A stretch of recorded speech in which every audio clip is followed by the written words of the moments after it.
Ladies and gentlemen, Kelsey Cook!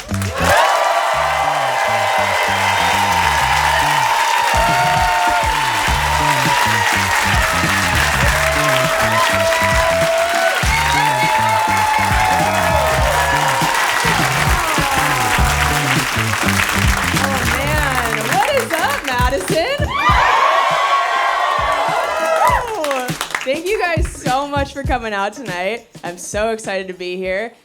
People have been asking me why I decided to shoot this special in Wisconsin. And it's because I think everybody here has a resting blood alcohol of 0.12. There it is. There it is. That's good for comedy. Yeah. You guys seem so happy here. Just slamming cheese curds? I love it. You try to shoot a special in LA, everybody's intermittent fasting. Ugh.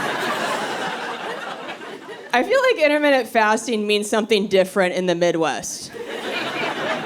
I feel like that's when you guys black out by 5 and forget to eat dinner.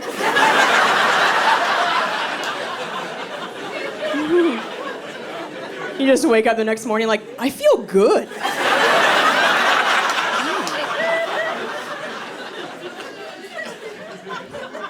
I wrapped my car around a pole last night, but I feel fit.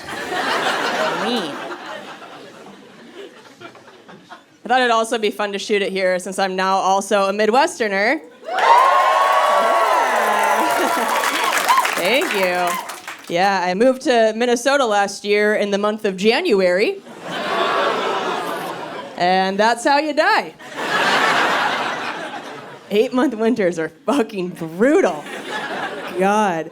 When I hit my 1-year mark of living there, some of my friends were like, oh, how did you celebrate? I was like, oh, I just walked into my bathroom like it was a prison cell and etched one tally.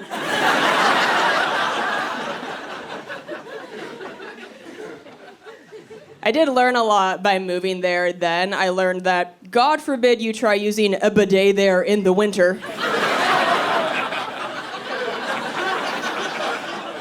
That water feels like local anesthesia. Did not feel my beehole for 5 months. It's such a weird state. Right when I moved there, I turned on the TV and there were commercials for vacations to Alaska. And that's when I knew I fucked up. I was like, oh, these are broken people. If Alaska is their Cancun. Living in Minnesota and going on vacation to Alaska is like owning a Nissan Sentra and going on vacation and renting a Nissan Sentra. That's the same terrible shit. I moved there to live with my boyfriend, so that's why I did it in January. Because winter sucks and it's better when there's somebody inside you. Thank you, one horny woman. Yeah. I appreciate you. Minnesota was a tough sell, though. I found out also when I got there that they have some of the highest state taxes. I was like, for why? You're cold and expensive? That's like a dog who's ugly and bites. Put it down. Let's get out of here. Skedaddle. And I moved there from Washington where there are no state taxes. So now anytime my boyfriend tries to start a fight with me, I'm like, oh, let me remind you that being your girlfriend now costs me $38 a day. Your dick is a very expensive toll road. Let me set the thermostat to 72. Fuck off. Pick our battles today.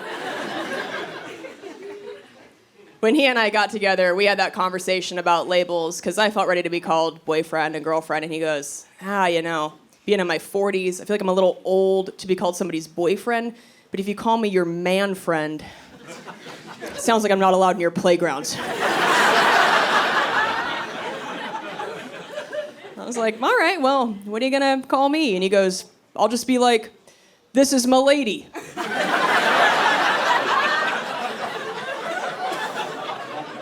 And I was like, well, we're not at a Renaissance fair. So no.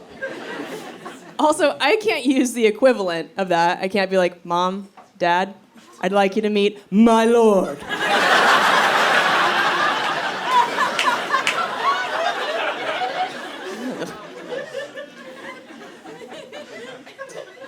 And he's also a comedian. My ex-husband was actually a comedian too. I can't stop shitting where I eat. No, I didn't tell you. My love life is a Chipotle.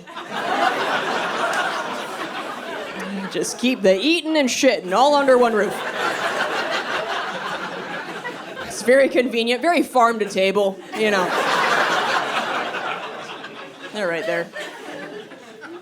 And I wasn't much of a jealous girlfriend in my 20s, but then some switch flipped in my 30s.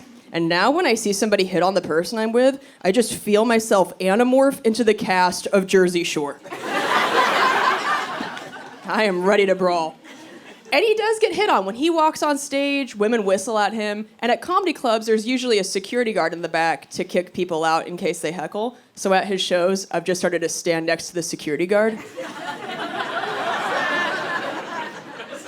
And if I see a woman laughing too hard at one of his jokes, I just walk up and I'm like, hey, I'm gonna have to ask you to leave.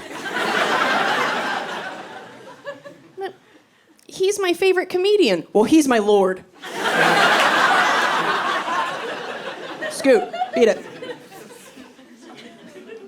I feel like most people assume I'm exaggerating during that joke, but if you follow me online, you'll know I posted a video a few months ago of a woman who sat in the front row of one of my shows, and after I told that joke, she goes, your boyfriend is my favorite comedian. We've seen him like 8 times. And I was like, lady, did you not just hear that this is when I go snooky on somebody? What are you doing?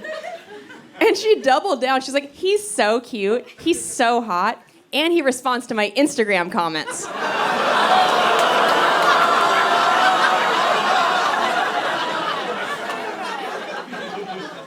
And that's when I took out my hoop earrings. All the men in the crowd were looking around like, Jerry, Jerry, Jerry. It's like, yeah, time to fuck around and find out, madam. Get up here. I don't actually worry about my boyfriend cheating on me. I feel like men's bodies start to really turn on them in their 40s. He has to wake up every 2 hours in the night to pee. And when I see him in the morning with bags under his eyes, I hug him and I go, babe, I'm sorry you didn't sleep well. And then I think, you're too exhausted to cheat on me. You're not getting enough REM to pull off 2 relationships. I like you slow like this. Can catch you if I need to. Get back here. But now the second I see him start to reach for melatonin, I'm like, the fuck are you resting up for, huh? You stay sleepy. I don't usually mind our age gap, but there is that new filter on TikTok where couples are posting pictures together, and then a filter goes across the screen, and it shows you what you'll look like together in 50 years. Like it ages you. So I did that with a picture of me and my boyfriend, and when the filter went across the screen, it just made him disappear.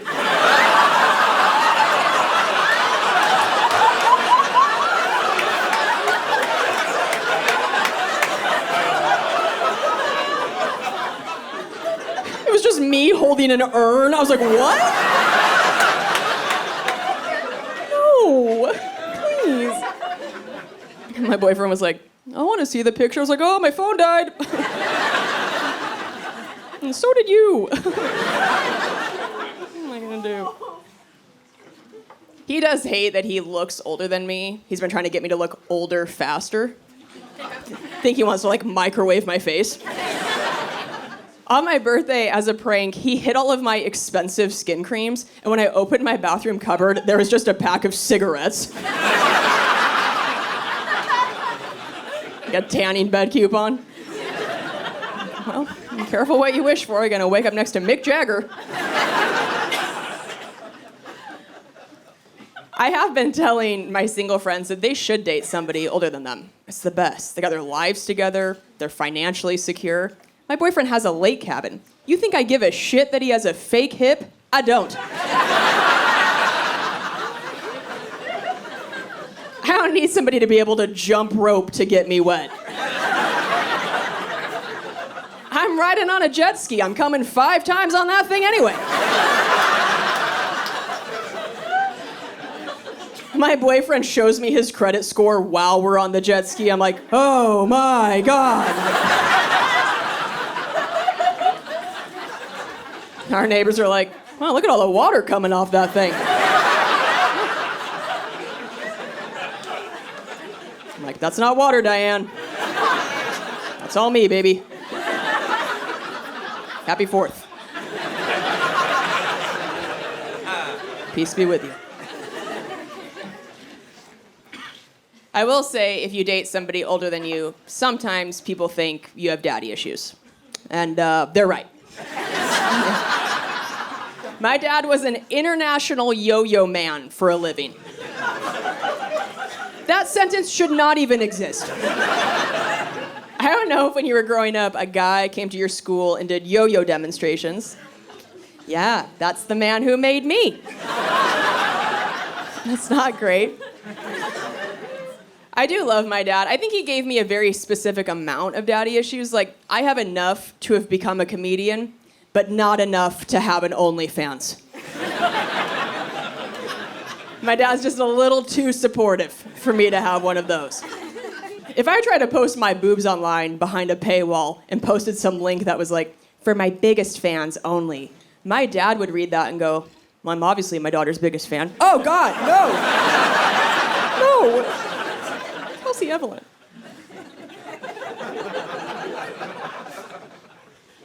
I don't know of that many people personally who are on OnlyFans or in the porn space. I do know of Adriana Chechik. I follow her on Twitter because she tweets the most outrageous things and they make me laugh so hard. She tweeted the other day and said, on my way to the dentist, he has no idea how many different people's DNA he's about to clean out of my teeth.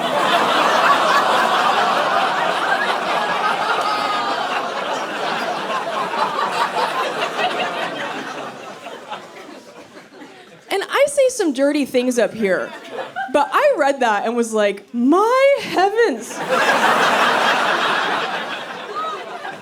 Adriana, I mean, God forbid something ever happens to her, there are going to be so many suspects. That is a crime scene of a mouth. Detectives are going to be like, was she killed by a village? What happened here? It's just not wise. But I am fascinated by her as a person. I listened to her on a podcast where she said that on a different trip to the dentist, she had the dentist file down her back molars so that she could make room for bigger things. Yeah, really took the bumpers off the bowling lane.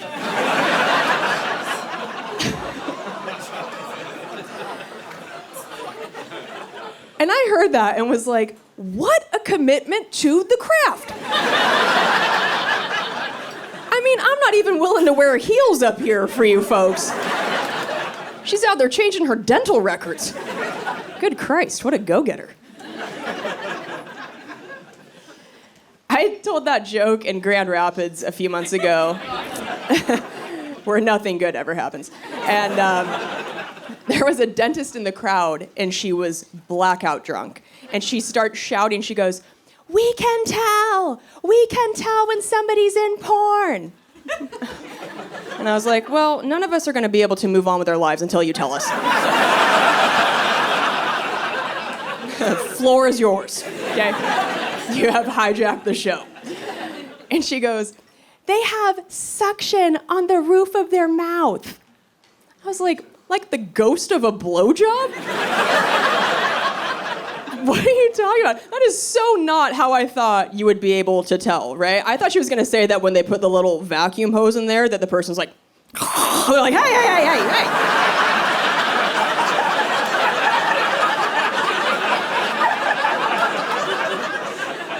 Quit that. You swallow at your work, not here. Goblin.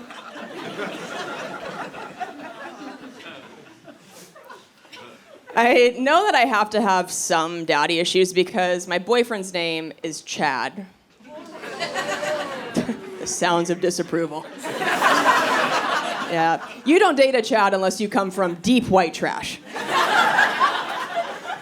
And I think it's very ironic as a comedian that I'm dating a Chad because comics, we've made fun of dudes with that name our entire careers. Like, a comedian dating a Chad is like a store manager dating a Karen. It makes no sense. And I've had a lot of firsts with him in our relationship. I mentioned on my special, The Hustler, that he's the first guy I've ever been with who has had a vasectomy. So I had no idea what to expect the first time he finished. I was like, is it gonna be dust?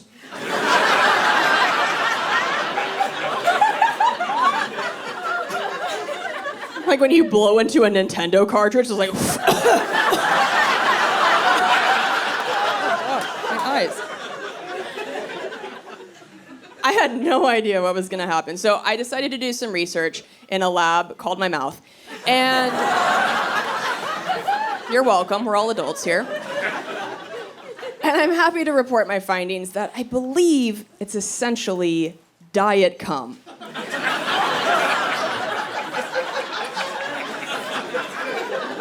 If I may be so bold. And I have been pretty shocked now at how many people come up to me after shows and go, "You gotta make merch that says diet cum."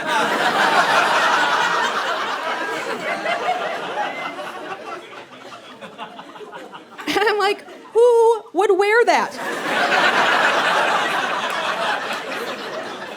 Make some noise if you think you would genuinely wear a diet cum shirt. Oh my God, liar, liar. You work from home. No HR in your life. No way. And Chad has a 19-year-old daughter, and I wanted her to like me so badly, but I posted that vasectomy joke on Instagram. Yeah. Stepmom of the year. And I forgot that she followed me on there. So later that night, she texted Chad and said, "Hey, not trying to start any shit."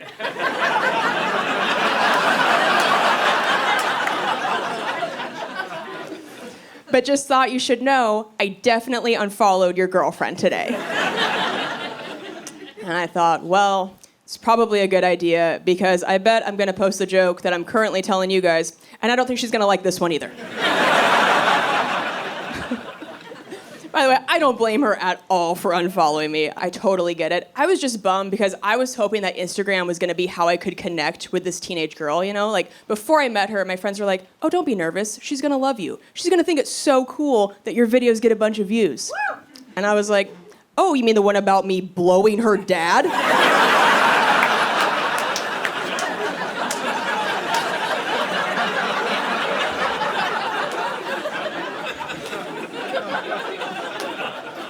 I don't exactly think she's walking into her college cafeteria like, "You guys, it's my dad she blows." You guys.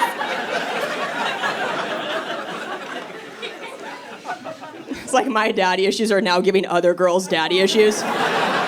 It's like a Russian nesting doll of fuckery. Break the cycle.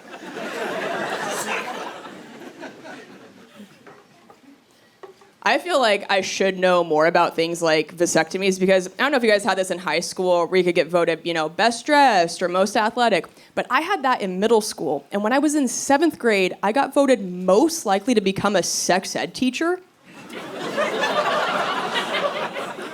And I look back and I'm like, what was I saying to my peers? At age 12, that made them collectively go, "She knows where the taint is." I should not have won that award. I knew nothing. I was such a late bloomer in every way. I didn't start my period until the last week of 8th grade, which coincided with my school's graduation trip to the lake. Yeah, buckle up.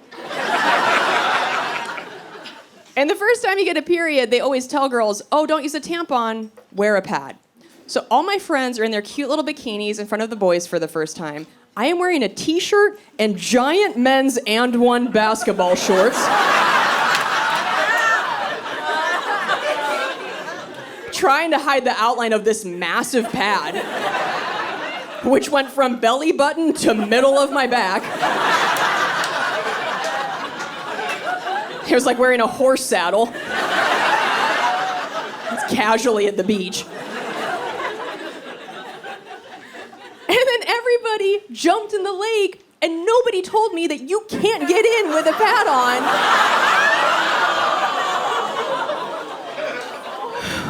So I jumped in too, and that thing started dragging me to the bottom of the lake. I was like, no.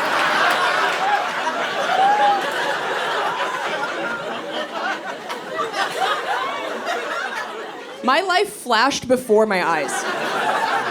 This thing got so heavy so fast, you could see the water level of the lake just slowly going lower and lower and lower.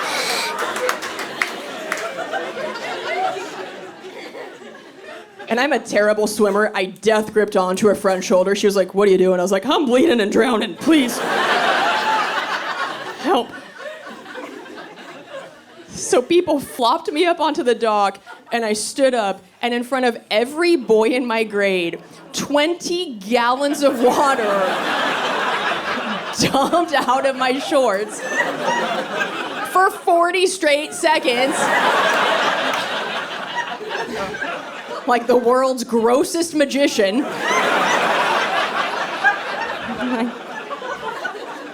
Oh, it's still going. Okay. And that is how you don't get fingered until your senior year.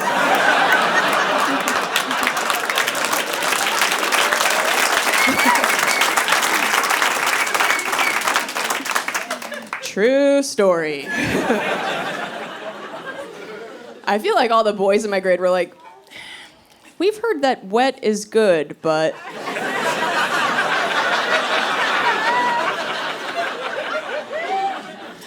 That seems too wet. I don't think there's supposed to be fish coming out of there.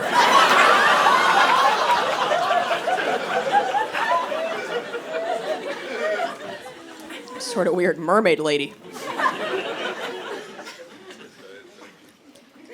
I actually got an IUD in recently because I heard that they could just make your period go away, but the procedure is a nightmare. They basically shove a Lego in your uterus while you're wide awake. I thought for sure I was gonna get knocked out for this. The doctor was like, no. I was like, okay. What do you guys do for the pain? She's like, oh, take a Tylenol, make a wish.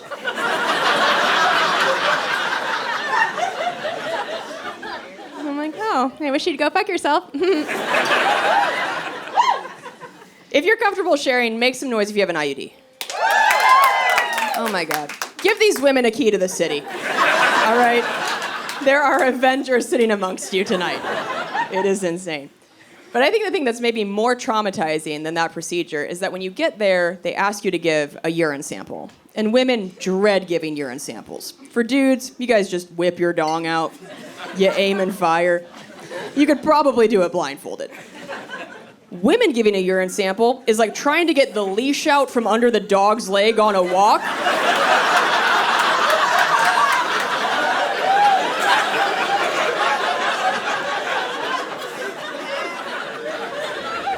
You're like, okay, this way, maybe this way.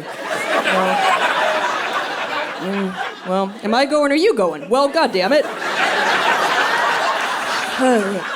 So many legs.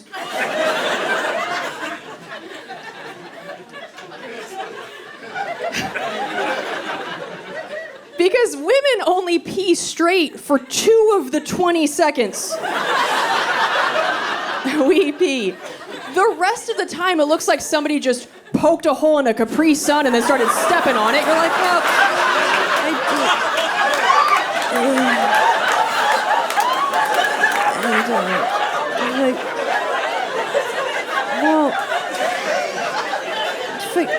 Oh, sideways? What am I peeing sideways? I don't even have a hole there. And then a doctor walks in with a thimble and is like, catch it. Catch it. I'm like, you catch it. This is a two-man job at least. This thing is the same size as a to-go ranch container. I can't possibly catch it in this. Do you have a crock pot back there? Something with handles, a wide berth I can work with, perhaps?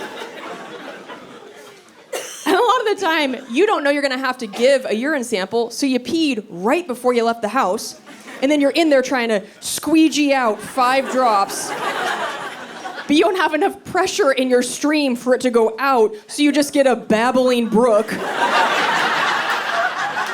that hugs your body and drops off a butt cheek in the back. Like,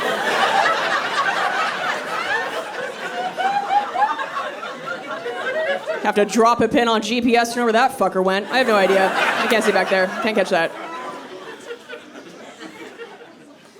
So I'm in there. I try to get a urine sample. It's a complete disaster, as always. I get nothing in the cup. I just peel over my own wrist like a child.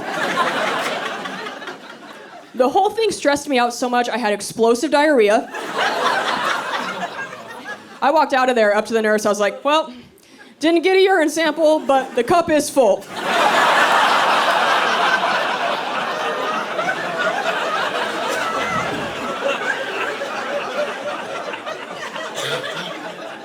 Test what you can, I guess. But it's a broken system. It's not my fault. You fix it. And then you lay back, and they do the procedure, and an IUD can stay in you for 8 years. So after they're done, the nurse hands you a sticker with a date on it of 8 years from that day, so you know when to replace it. So I just pop that on my windshield next to my oil change sticker.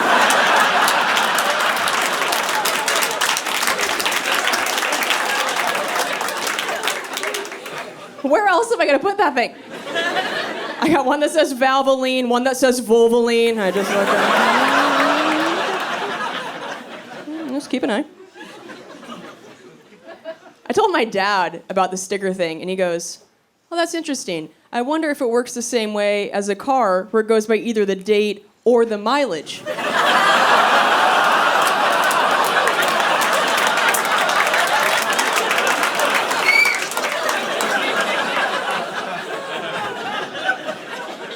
I was like, shut your mouth, Dad.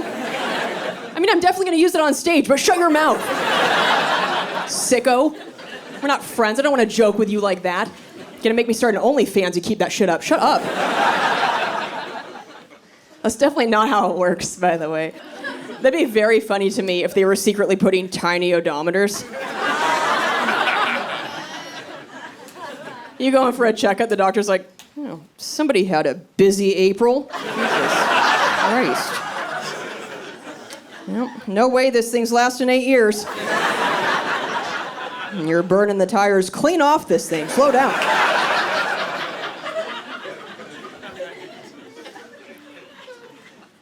I'm very happy to be living with Chad. I lived alone for a few years after the divorce. I feel like if you live alone for too long, you start to become feral. Make some noise if you live alone right now. All right, so that's 12 people who showered for the first time tonight. Good for you. I am honored to be the reason you would bathe and leave your home. Because you don't have to do anything when you live alone. There's nobody around to judge you, and you start to act like you were raised by wolves, right? I watched myself do something so unhinged at one point. I don't know if you guys have it in your shower, where if the water's been hitting the shower curtain for a long time, it starts to get kind of discolored at the bottom. I tried cleaning it, it wouldn't come off, and instead of just going and buying a new shower curtain like a normal person, I just sat in my bathtub with scissors and I just cut the bottom.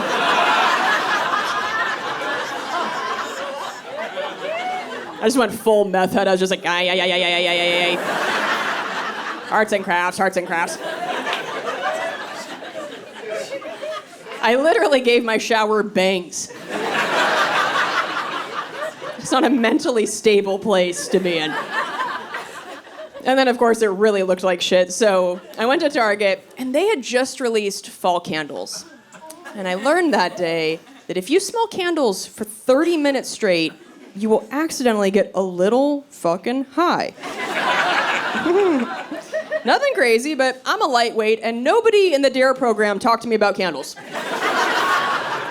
So I was unprepared for what happened to my body. So I was floating around Target. I grabbed the shower curtain I wanted, and when I went home and hung it up, it only stretched like half the length of my shower, and it was so long, 5 extra feet of fabric coming off the bottom of this thing. And my stepsister came over the next day, and she used my bathroom, and she came out and she goes, "Why do you have a window curtain in there?"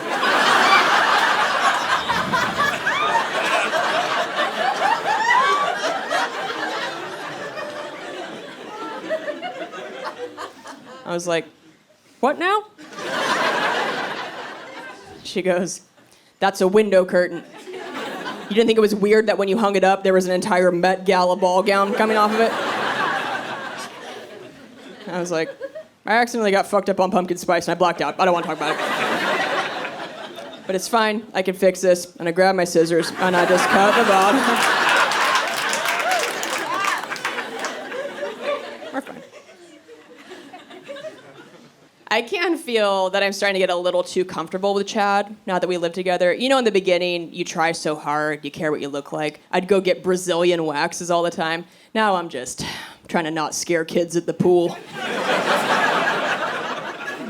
It's a different level of effort I'm willing to put in.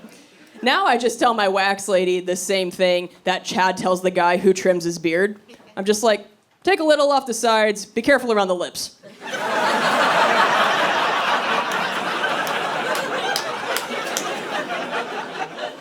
Let's not get crazy.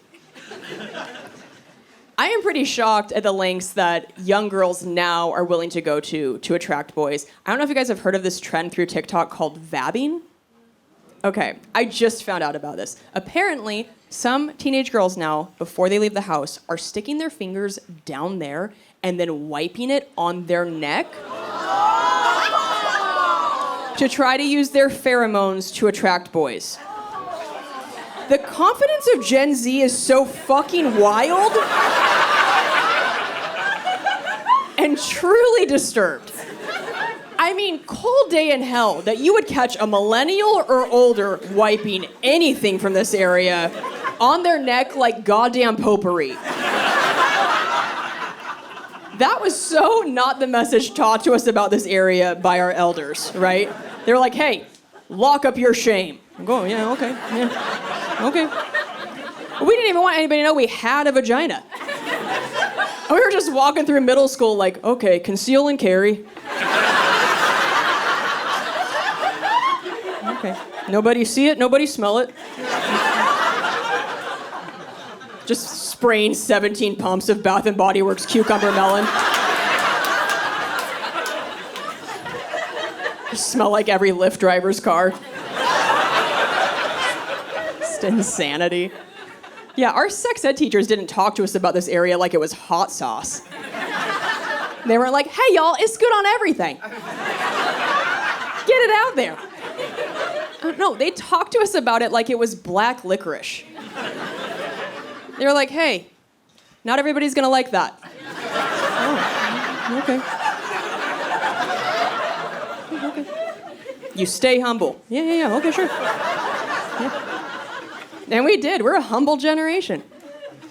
Anybody here have a teenage daughter?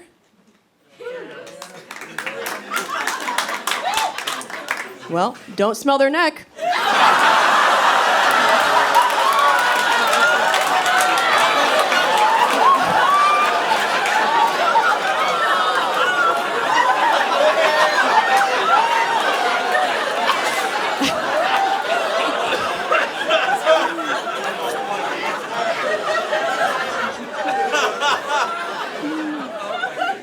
That is not lip gloss.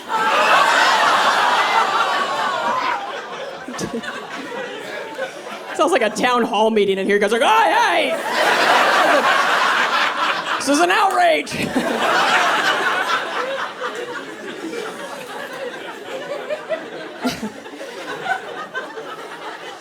I feel like there might be some interesting phone calls on the drive home tonight. Put your fucking sister on!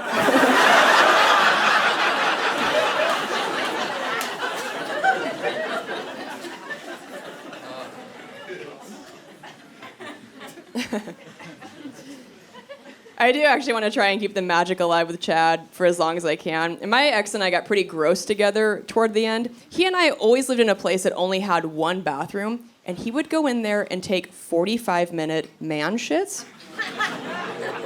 And I finally asked him, I was like, hey, why does it take you so long to do that? And he goes, well, my doctor told me that it's bad to push, so I don't push. I just sit and I let it fall out.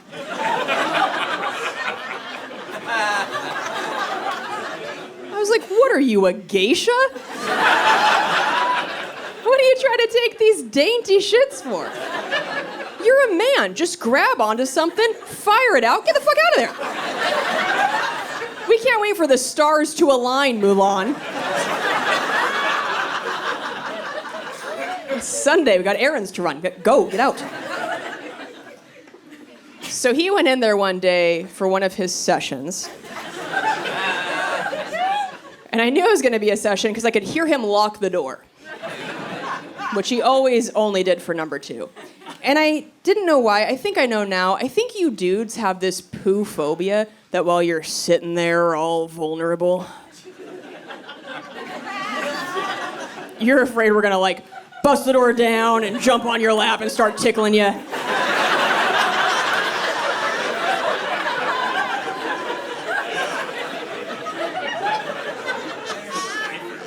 I'm not Steve-O. Why would I do that? I would never do that. So he's in there, door locked, and on this day, our buttholes had synced. And I was like, oh no. Because I have IBS, so when I gotta go, I gotta go. So I texted him, and I was like, hey, I'm about to shit my pants. Siren emoji.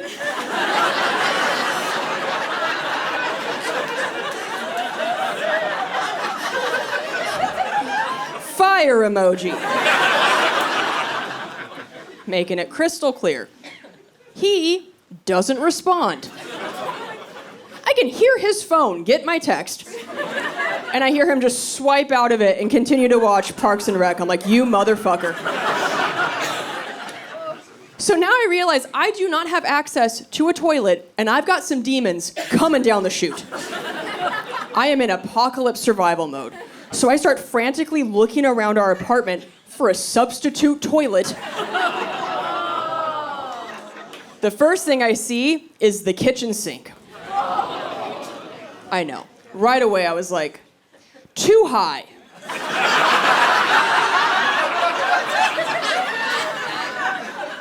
It's a lot of gymnastics I'm not qualified for. Next thing I see is my ex's favorite hat, which emotionally felt like the right choice, because I was ready to soft serve him some piping hot justice. But I was like, ooh, that's a small surface area. I'm not confident in the aim. You guys know how I feel about urine samples. It's like, if you can't pee in a cup, you can't poop in a hat. That's a Dr. Seuss book we all grew up with. Everybody knows you can't do that. And so I looked, and I had to shit in an empty cardboard Amazon box in my own living room like an old homeless man.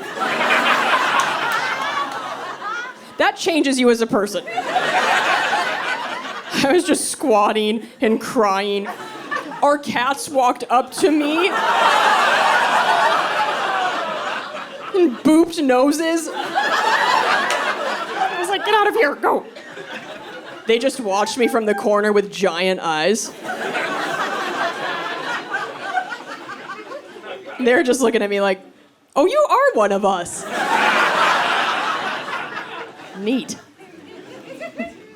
And after I was done, I told my friends what had happened, and they were all like, why don't you just poop in your cat's litter box? And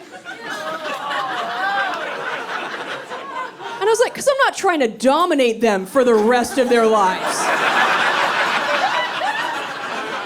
Do you understand what a deranged power move that would be? To just bring the heat like that? Just dunk on them? That would be like if you shit in your baby's diaper. Your child would be taken from you. There are rules to this life. But I tell you guys this to tell you, I've been trying to hide that version of me far away from Chad. I don't ever want Chad to meet gross Kelsey, right? In warehouses, you know, they have those signs. It's like 32 days since last workplace incident. Well, I have a tiny one in my heart that says 1,842 days since I shit in a box.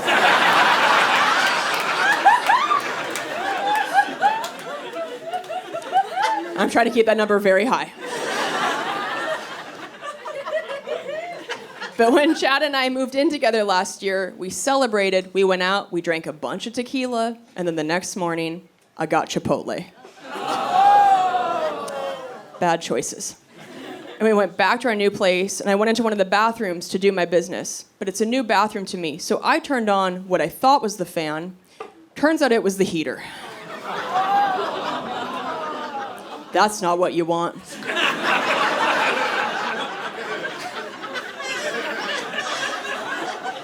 That takes a normal number 2 smell and turns it into a Woodstock 99 porta potty. Immediately. So I'm in there sweating and panicking. I'm like, oh, fuck. And I finish up and I walk out and I close the door behind me, which is the universal sign for give it a sec.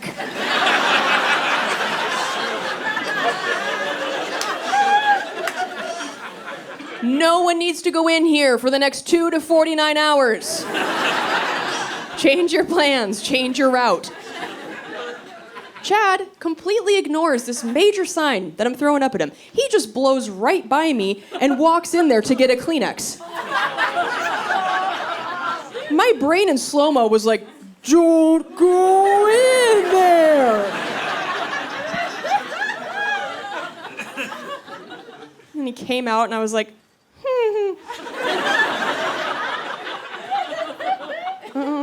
I am so sorry. Could you smell things?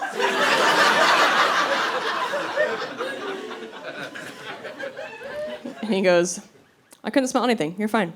And I was like, oh, thank God. You might want to take a COVID test.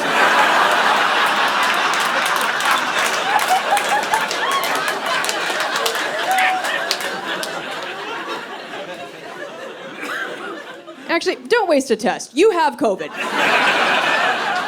My asshole was the test, and you failed. And that's when Chad goes, I'm just kidding. I could totally smell that. Do you see the tears streaming down my face? God damn it.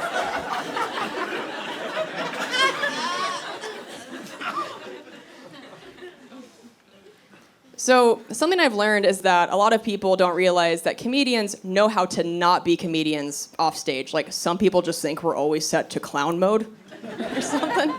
Because a few years ago, my mom got sick and she was in the hospital for part of the time. And 3 weeks in, her doctor turns to me and goes, so I heard you're a comedian. And I was like, yeah, I am. He goes, oh, just surprises me because I don't really get a funny vibe from you. And I was like, well, my mom's still in the hospital after 3 weeks, so I'm not really getting a great doctor vibe.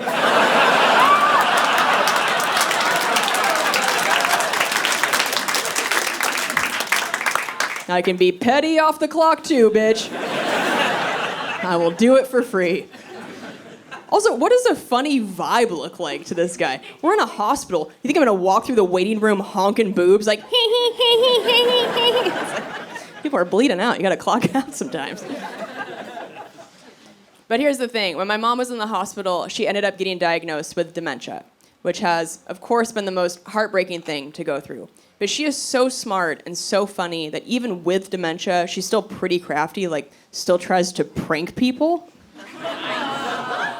So she and my brother were talking. He thought it was going well. And then all of a sudden, she just starts shouting, "Nurse! Nurse!" And my brother's like, "Oh my God, Mom, I'm right here. What do you need?" The nurses come running in. They're like, "Kathy, oh my God, what's going on?" And my mom just goes, "Look how handsome my son is." I'm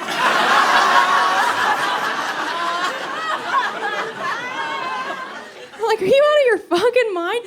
You cannot be the mom who cried hot son. You're gonna get kicked out of the home. Because now I feel like next time she actually needs help, the nurse is just gonna pop her head around from 50 feet away and be like, "Oh, let me guess, Kathy, is your daughter funny? Is that what you're screaming at us for?" It'd be so great if she was like, "She's okay." Not really get a funny vibe from her. Just want some apple juice. I have to tell you guys something that just happened. My cousin and I visited my mom, and we thought that my mom had fallen asleep. So my cousin decided to tell me that she just took her 2 high school nieces out to dinner, and her nieces are obsessed with mukbang videos. You guys know what mukbang videos are? Okay, if you don't know, it's this big trend on YouTube. People order massive quantities of food, and they eat them on camera. So her nieces love these mukbang videos, and they're at dinner, and one of her nieces cleans her plate so fast. And my cousin looks at her and goes, "Wow, Bailey, you should do your own bukkake videos."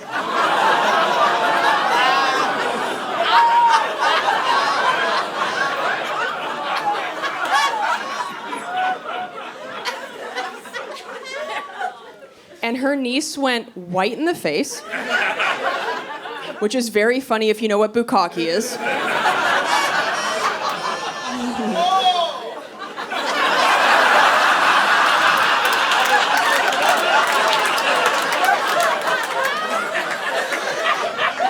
Remember that .12 resting blood alcohol? Such a delayed reaction. Oh, fuck. Yeah. I can also tell that some of you do not know what bukkake is. And honestly, you're better people for it. You are more pure of heart. Okay. A Midwest mom just went,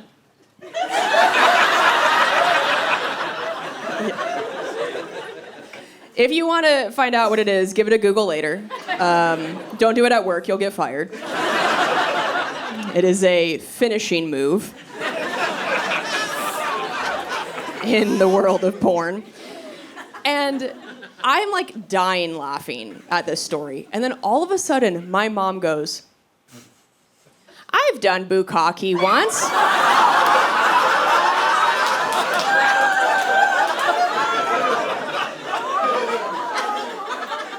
And my cousin and I were like, "No, no, no, no, no. Do not say that word in the home. I promise it is not whatever you think it is. It's not some fitness class you took at the YMCA." I'm sure my mom was just sitting there listening like, "Oh, well, Zumba was full that one day, so I think I popped over to bukkake." It's like, "No, you did not. No, you did not. Nope, you never did that."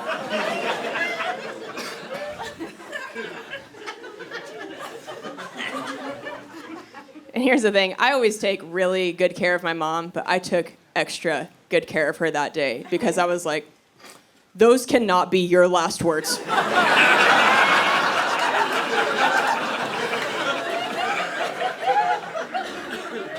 Don't you dare. And this is strange, but my entire family and I, including my mom, are actually world champion foosball players. Yeah, thank you. And my mom is in the Foosball Hall of Fame. Yeah. But every time my mom gets a new nurse, the nurse will always ask her about her life. And my mom always goes, "Well, I'm in the Foosball Hall of Fame."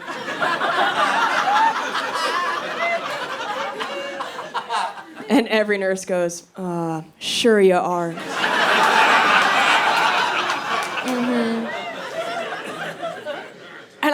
standing there like, oh, yeah, no, I know that sounds made up, but I swear it's real. And the nurse is like, hey, you don't have to.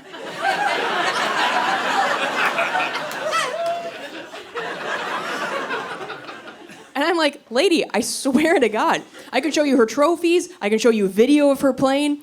And that's when the nurse starts to look at the other nurses like, oh, does the daughter have dementia too? It's like a T-Mobile family plan of dementia. It's like too weird to believe. And my mom growing up was also somebody you did not want to cross. My parents got divorced in the 90s, back when there were home phone answering machines. And before the divorce, our answering machine message was my dad saying, you've reached the Cooks, please leave us a message. And then after the divorce, my mom had changed it to her just blasting Alanis Morissette's You Oughta Know.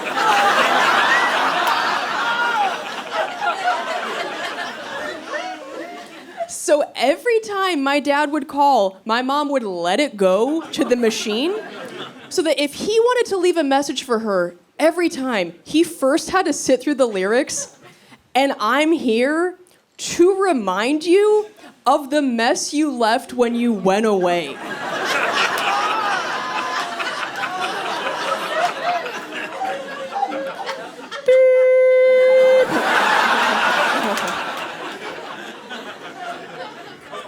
I mean, that's a bad bitch move right there.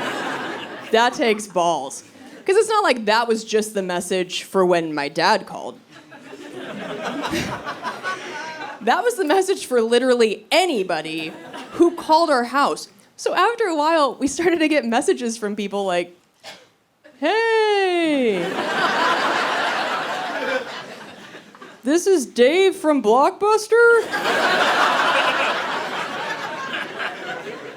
And, I'm here to remind you.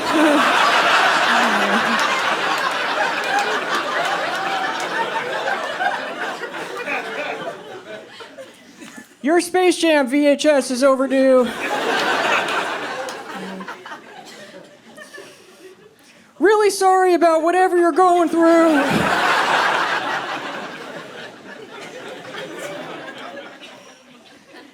And long before my mom had dementia, she had retired from teaching, and she had taken on some interesting retirement hobbies. She had started to screenshot the selfies I would post on Instagram, and then she would print them out and go to Kohl's and buy those 30-photo collage frames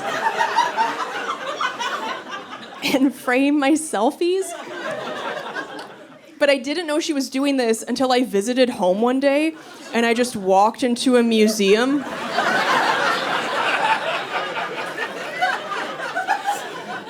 Of my narcissism. And my mom crept up behind me. She was like, do you love it?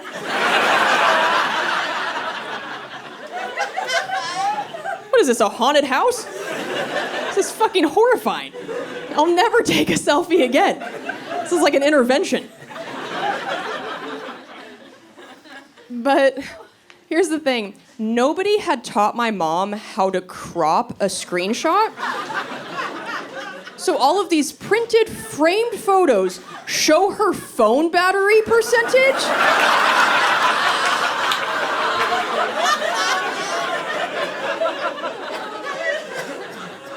If somebody texted her as she took the screenshot, it's up there. There's a framed photo somewhere of my face with a text from my ex to my mom like, your daughter just shit in a box.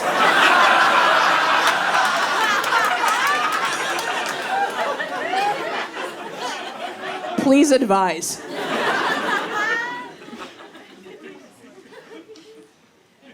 So I decided last year that I didn't want to have kids. And it was so weird because a few months later, I started to get really bad cramps. And they did an ultrasound and they found a polyp in my uterus, which is like a skin tag. And I think it's so crazy that the human instinct to reproduce is so strong that as soon as I said, I'm not having kids, my uterus was like, bitch, we're growing something.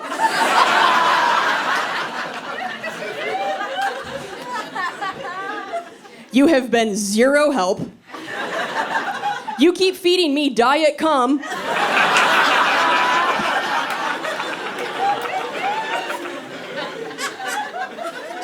Just hangs out in here, makes the floor sticky. The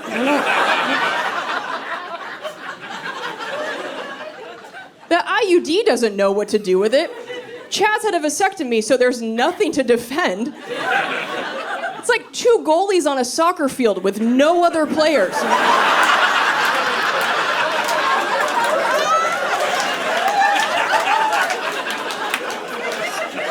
All right, Madison, you guys have been fucking incredible. Thank you so much.